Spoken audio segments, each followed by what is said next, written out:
tuna habari ya kwamba kuna wanaharakati ya kisiasa kwa sehemu hizi ambao wanaita mikutano ya kisiri na ya usiku na hao vijana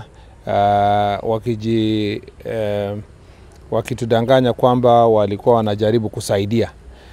Tumesema kwamba kama mtu anaita mkutano kuongelesha vijana na kuwasaidia, hiyo sio jambo yenye unafanywa kwa giza.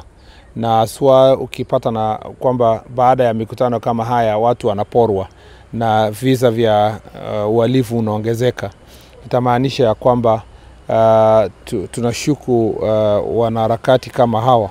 Na kwa hivyo, kwa sababu uchunguzi unaendelea, wale tutawapata na hatia, aswa wale wanasaidia kufanya uchochezi, watachukuliwa hatua ya kisheria.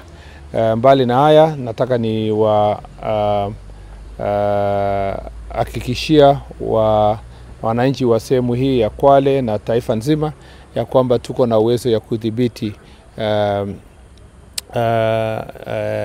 shida zote ambazo zinaweza tokana na uhalifu kama aina hiyo.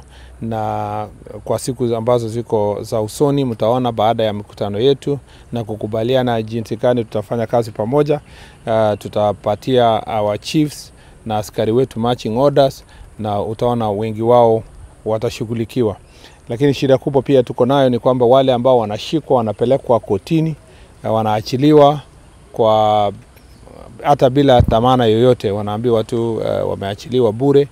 Na pia kwamba tuko na shida katika magereza yetu kwamba tukiwashika wengi pia remand facilities ambayo tuko nayo iko chini.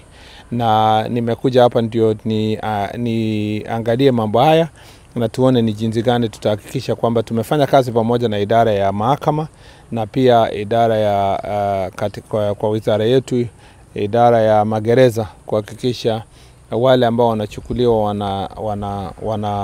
wanafungiwa na kupatia maafisa wa serikali nafasi ya kuweza kufanya uchunguzi wa kutosha na pia kufanya operesheni zaidi ya mambo ya usalama.